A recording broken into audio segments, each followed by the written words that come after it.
I would like to say, the best ever. I'm 33-0 with 30 knockouts. I'm the champ. Who's the best boxer ever? We're here to answer that question for you. 32 fighters, 3 judges, 1 champion will be crowned the best ever. This is the Ringside Reporter Fantasy Tournament. Here are your hosts, Eric Lorda and Joe Habib.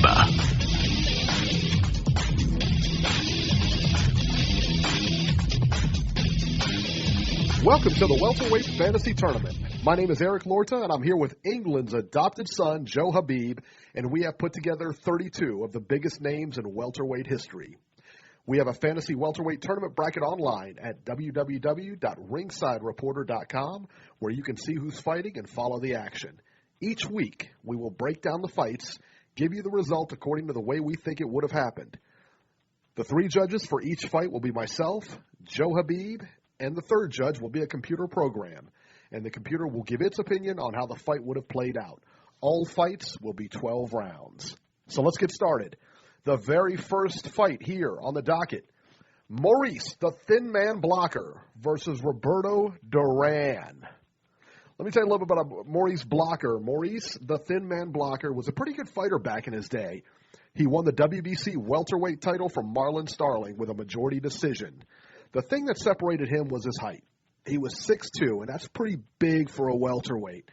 He definitely used his size in fights, but sometimes he ended up fighting a little bit too much on the inside for my liking.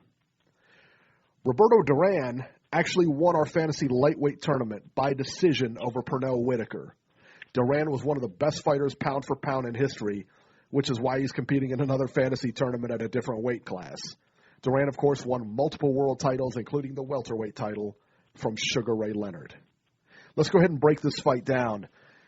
Beeb, who do you think has the edge here in power? I'm going to say Roberto Duran. I think so, too. Roberto, Maurice was never really known for knockouts. And he did have punch, and he's going to be the taller man in this fight. He does have pop. Typically, the taller man just has a natural strength about him, especially when he's punching downward at that angle. I still favor Duran in this as far as power goes. Let's go to speed. Who do you think has the advantage here? Duran had deceptive speed. I'm gonna give Maurice Blocker the slight edge in speed. I think I'm gonna take Roberto Duran in the speed. I think that because he's smaller, he's quicker, and while Maurice was fast, but he was more cagey than anything else. Yeah, and I think. Go ahead. Excuse me for a second. I was just going to say that I think Roberto Duran may be slightly quicker with the foot speed, but I think Maurice Blocker had the faster hands, and I think fast hands with a guy who is tall and has a long reach, I think could be used more effectively, when he's fighting a smaller guy. Okay. Now, let's talk about the chin. In this instance, I would probably favor Roberto Duran, even though, clearly he got knocked out by Thomas Hearns. That's really, and I think he's been knocked out again after that, but that's really the most notable where he's been out cold. Yeah, he was knocked out by Joppy, but that was more of a TKO. Yeah, and I agree with you 110%. The other stoppages, he dislocated his shoulder against Pat Lawler when he was well into his twilight of his career. And also, we all know the No Mas fight with Sugar Ray Leonard. So, yeah. I would have to say, the only time he's been out cold, as you said, was against Thomas Hearns. Correct. And Maurice Blocker has been taken apart by Simon Brown, and he's been out cold a couple of times. Felix Trinidad. Yeah, Terry Norris. Yeah. Terry Norris starched him too, yeah. Yeah, so. Absolutely. You know what? I forgot about that Pat Lawler fight. I completely forgot about the Pat Lawler fight. That was a crazy one. Now let's talk about boxing ability. Who do you think has the edge here? I'm going to say Duran, because Duran was very, very crafty. He was a very underrated boxer. He knew how to really set up his punches well, and he was versatile. He had a very, very educated jab, and he was a good body puncher, and he was just a very fluid combination puncher. And one thing that really goes unnoticed and is very underrated with Duran is his feints. He knew how to feint his way inside. He could feint upstairs and just really land hellacious body shots because he would get his opponent kind of flinching on top a little bit, and the opponent would give away the midsection to him, and he would just be unforgiving with those body shots. I couldn't agree more, and boxing ability, I have to give it to Duran also, and you actually took the words right out of my mouth. His bread and butter were the feints. It really was. If you watch him fight, I mean, everybody thinks that Duran is nothing but a slugger and a brawler, that kind of thing. Yeah. He is actually a very, very technical boxer. And if you watch some of his fights and you break down some of his fights, the angles that he works on and those feints that he gives you. Exactly. And he sets you up with the feints. And that is what I think a lot of people miss. In the body work this guy does is amazing, you know. So he does a lot of good body work.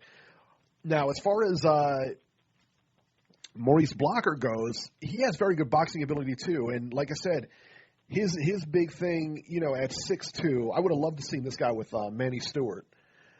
You know, especially a tall welterweight, you know, a la Thomas Hearns, you know. This would have been really good. But Maurice, you know, while he should have used the jab more and kind of kept his distance, a lot of times, like I said, I found him fighting the other guy's fighting inside. And for a tall guy like that, it makes no sense, you know, to fight inside. So boxing ability would definitely go to Roberto Duran. What about the X Factor? I'm going to say the X Factor would be who do we do? Ferocity, the killer instinct. That would be the X Factor in this fight, and I think that would go to Duran because once he had a fighter hurt, he could finish them. And I'm not saying that Blocker couldn't stop guys, but he was more content on outboxing them, whereas Duran, you know, he would be a boxer, but his end game, the goal was to knock out everyone he could. He wanted to knock out all his opponents. He had a scowl about him. He had a look of disdain for his opponents, and he really wanted to hurt his opponents. Whereas Maurice Blocker just wanted to win the fight. Duran wanted to hurt you. And when you bring that into the ring with you, that never say quit type attitude where I'm going to do whatever I can to take your head off, and you could take away that no mas fight. But, you know, the rest of his career, he went in there to hurt his opponent. And I think that he would just be on Maurice Blocker like white on rice. I think the X Factor for me in this fight would be Roberto Duran's chin. The reason I say that is because I don't think that Maurice Blocker would be able to put anything on him that would hurt him. He's got to, and you know, when you're fighting a pressure fighter, and Maurice Blocker, you know, can be very effective at cutting off, you know, cutting angles, making you move, making you follow him, you know. But that being said, you still have to have some kind of pop. You have to have some kind of pop in your punches, something to get the other guy's attention. With Duran and his solid chin in this fight, I don't know. My big fear here is that I don't know if Maurice Blocker has anything to keep him off him. And that's going to be the, you know, one of the big deciding factors in the fight, I think. I gotcha. Good point. All right, so let me tell you how I see the fight going down. Maurice Blocker has a 7-inch height advantage on Duran. That's huge. I mean, that's you know, can't imagine his reach, you know. That being said, I'm not sure Blocker will have the technical ability to use it to his advantage. In this fight, I can see, you know, I see Duran putting constant pressure on Blocker as he did with every other person they put in front of him. And I can also see Blocker not being able to deal with it. He had trouble with Simon Brown. He had trouble with Terry Norris when they put pressure on him. I just don't know. You know, I've gone over every scenario I could think of, and I just can't see Blocker doing enough to even make it to the final bell. I couldn't agree with you more. I think that Duran, as you said, has a way of really fainting people out of their socks. And the big thing in this fight for me would be Duran's body work. And Duran has a way of just touching you with that jab, and, you know, he'll go upstairs with the jab. You know, he'll just jab you in the chest. He's pushed guys back with just jabbing them in the chest, jabbing them in the shoulders, jabbing them in the stomach. And I think the body work, once, you know, it's unleashed on Maurice Blocker, and it would take its toll on him. And I would see Duran possibly getting, you know, a stoppage in between the 9th and 11th round. I would say he would stop him probably in 9 or 10 rounds because of the body work. I just think he would wear him down, wear him down. And then every time Duran would get near him, you know, Blocker would just flinch, I would imagine, and just kind of be wary and start anticipating, okay, when's those body shots coming? And then he'd start lowering his guard, and then Duran would just come upstairs with an overhand right, and he would start hurting him upstairs too. But at the end of the day, I think Duran would be a swarmer in this fight, and I think he would hurt Blocker repeatedly with body shots and just open him up and wear him down, and Blocker gets stopped. The referee just waves it off because Blocker, I feel, would be caught on the ropes under a Duran barrage, and the referee would step in and wave it off, just like, you know, Blocker's been in several situations like that with Terry Norris, Felix Trinidad, and Simon Brown. Simon Brown knocked him out cold, where Maurice Blocker was unconscious. So, you know, Duran, being the killer that he is, smelling blood, going in for the kill, he would not let Maurice Blocker off the hook. So I'm going to say Duran wins by 9th round stoppage. All right, so your pick is Duran via 9th round stoppage. My pick is Roberto Duran via KO within 4 rounds. That's early. Yeah, I just don't see Blocker getting out of there. Blocker has, like I said, man, Blocker has trouble with those pressure fighters. Simon Brown, he does. Notably, just demolished him in that fight. And he did. Quite honestly, man, I would have liked to have seen Blocker at 140. And I know that's, you know, for 6'2", you know, he may have been pushing it for 147. I would have loved to have seen Blocker at 140, possibly even 135, where I just think those guys at 147 were too heavy-handed for him. I think they were too big for him, too strong for him. And while, you know, like I said, 6'2", welterweight sounds great, but he just didn't have that power. And too many times he gets sucked into that game. And I could see it in this fight, him just being sucked in to Duran's game, fighting on the inside, and him letting him in on the inside, and him not doing enough to keep him outside on the distance. So my pick, go ahead. Oh, I'm sorry. I was going to say, Ian Blocker just had a way of not really being able to fight effectively at all on the inside. He didn't have the ability to shorten up his shots like some of the other taller fighters did, some of the great taller fighters.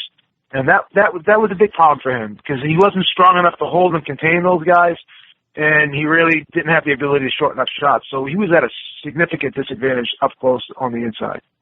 Absolutely.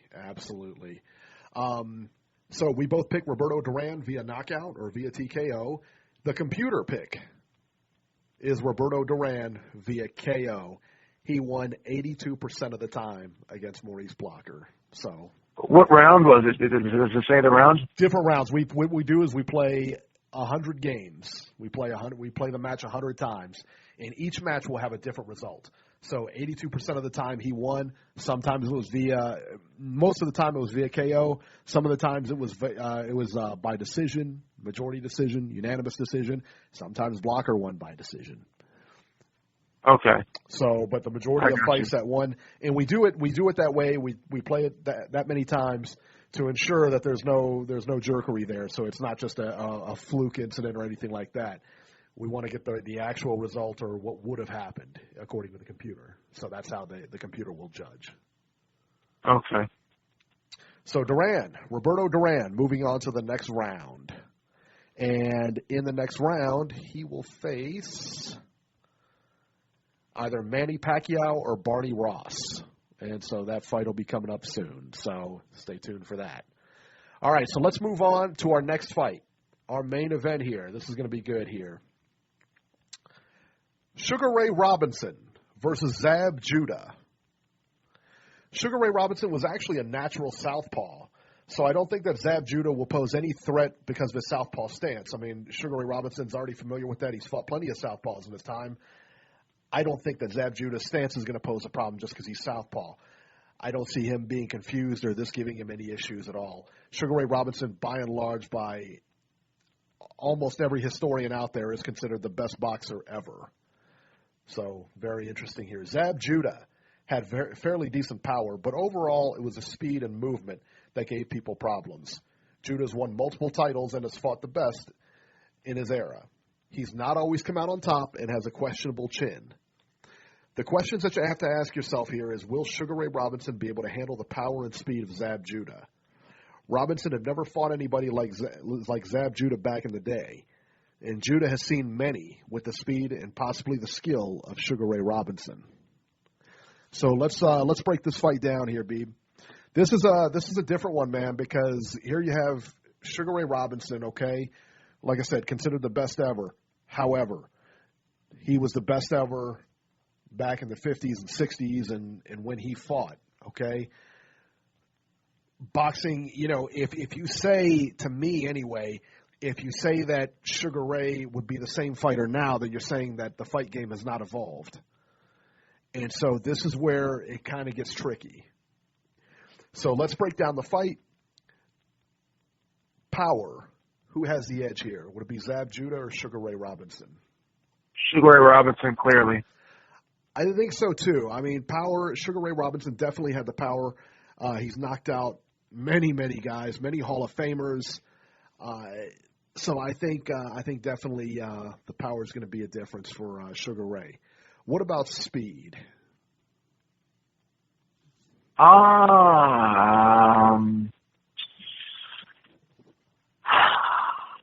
He was fast too, but slower guys were able to get to him. So I'm going to give a slight edge in speed to Zab Judah.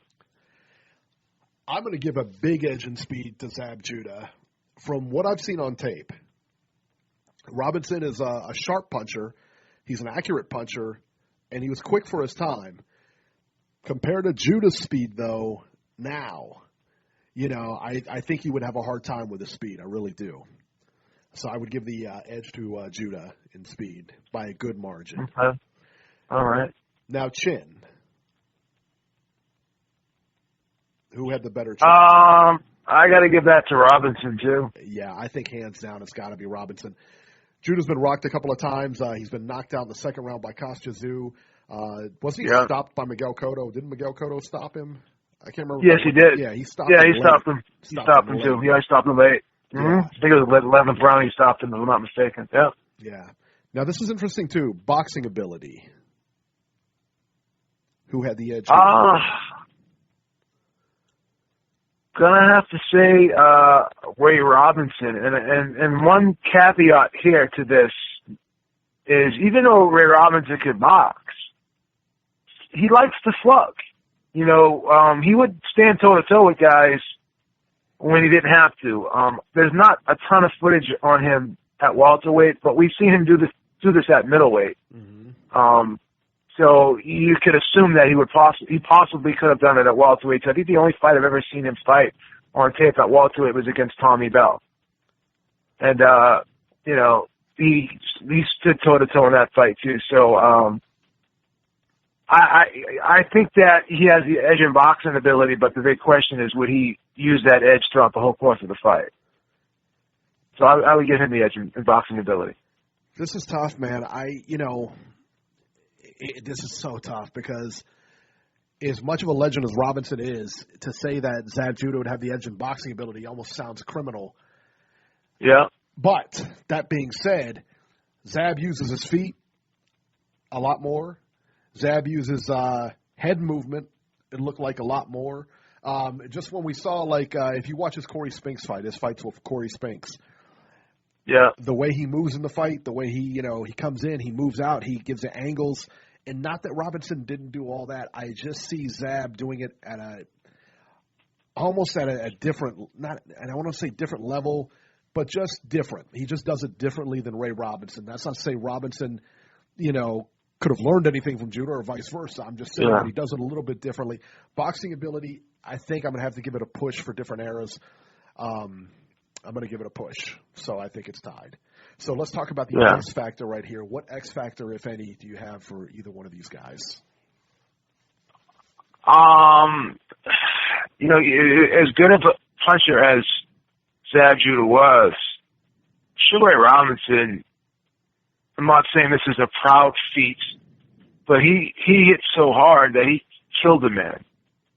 And that left hook he hit Gene Fullmer with knocked Gene Fullmer out for a long time, couple seconds, you know, like well longer than 10 seconds. He was out cold. So I think Robinson has like one punch power, like deathly power, fatal power. And I think that would be the X factor. And we've seen Zab Judah get hit hard in fights, and really, you could see like the life just gets sucked out of him. And also, you talked about boxing ability, and to me, boxing ability is more than just sticking and moving and having, you know, good lateral movement and good foot movement. It's also about the little subtle things that you do. And for me, Zab Judah really was very ineffective inside. And even in his fight with Amir Khan, well, Amir Khan is not a good inside fighter. Amir Khan, like, actually beat him on the inside. He landed an uppercut up close and knocked out Zab Judah with it. Like, that was an inside punch. So that's where I think the problem would lie, because Ray Robinson, he would just leap in and throw those short punches. Like, he would leap in, like Shane Mosley actually emulates this move where he'll just leap in, and Roy Jones to some degree emulated this, but the thing with Roy Jones is he opens it up wide when he throws it. But Ray Robinson was one of the first guys that I've ever seen to leap in with that lead left hook. Mm-hmm. And he would throw it, he would just cut the distance so short, so quickly, with that little subtle movement up front. He would just like skip in and simultaneously, like right when he got in range, he knew that like he could look at his opponent's feet and know how far he had to leap in and when he could plant and then just shoot that hook. That's a special fighter, to be able to gauge that and to just have those types of ring instincts. How many fighters can do that, leap in with a left hook? You know what I mean? And throw it so compact and short, and have it be like every ounce of weight in his body be behind that left hook. So that's the X factor with me. I think is the hellacious power. I think the X factor for me is going to be Zab Judah's stamina. I think that's the big X factor for me in this fight. Judah fades in fights, and even Floyd Mayweather said he's definitely a front runner, where he'll win the first few rounds, and then you watch him in the middle rounds, he's not as good, and then he just fades. And you see it virtually in almost all of his fights. You saw it with Cotto, you saw it with Mayweather. He has a history of fading in fights. Sugar Ray Robinson, is in shape.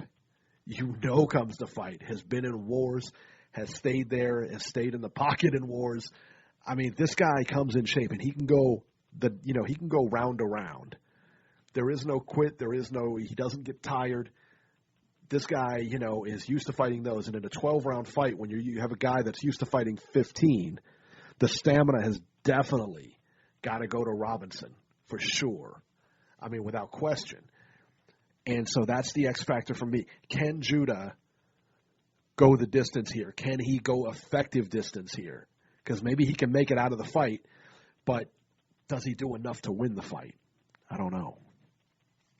So let me tell you how I think the fight plays out. I see Judah winning the first 2 rounds here before Robinson actually gets settled in. Judah's got that style that Robinson has never seen before, and I think Judah's speed just baffles him in the early going. It's going to give him so much difficulty right in the early going. And I think Robinson makes the proper adjustments and starts to turn the tide in the middle round as Judah starts to fade. Judah has a history of fading. As we mentioned, this fight will be no different. Robinson will have Judah completely figured out by the late rounds and be ahead on all of the scorecards. I think that Robinson puts it all together, and I think he gets a late round stoppage. My pick is going to be Sugar Ray Robinson via late round stoppage. How do you see the fight going? Judah could have some success early with a quick right jab. That could give Robinson a little bit of problems for a short period of time in the fight. But I think once Robinson shortens up the distance, and even though he's the taller guy, I think that, he would want to get close to, more or less nullify Judah's foot speed. Because I've always said you got to smother speed. And I think Robinson has more of an explosive type speed, whereas Judah's just quick. He's real quick. He's got those cat-like reflexes, and he has those little subtle moves that can trouble his opponent and confuse his opponent. But I think Robinson would kind of gauge that and say to himself, you know what, this guy's fast. Let me close the distance on him and smother him and take away the ring from him so he can't move as effectively as he would like. And I think Robinson would gamble in this fight. I think he would gamble a lot in this fight. And I think he would leap in with power shots. He would leap in with that left hook. And he would throw some really powerful overhand rights. Like, I think every punch that he would throw, I would say after the first 2 or 3 rounds, would have bad intentions on it, real bad intentions on it. And I think just once he hit him with a left hook flush, I think he would put him out. I think he would knock Zab Judah out cold. Because we've seen Zab Judah go out. We've seen Kostrazu take him out. And his legs were, gone. In this fight, Sugar Ray Robinson would only have to land that left hook one-time flush on the chin. And I don't even think Zab Judah would get up and do the chicken dance. I think he would be out cold, just like Gene Fullmer was. I think he would be out cold like Randy Turpin was. And I just think it would be, it would be over in about 6 rounds. Wow. I think Sugar Ray Robinson would knock out Zab Judah in emphatic fashion. Very good. In 6 rounds. Very good. The computer. My pick is Sugar Ray Robinson. Beeb's pick is Sugar Ray Robinson. One is via late round stoppage. The other one is via KO. The computer pick is Sugar Ray Robinson via KO. He won 87% of the fights. So there you go. The computer, 87%. My goodness. Wow. Yeah, right? Wow. That'll do it for this round of the Fantasy Welterweight Tournament. Don't forget, go to ringsidereporter.com and check out the updated brackets for the Welterweight Tournament. Tune in next week to see who advances to the next round. We will see you next week. Thanks for listening to the Ringside Reporter Fantasy Tournament. Catch us at www.ringsidereporter.com and on Twitter at Ringside73. Subscribe to us on iTunes.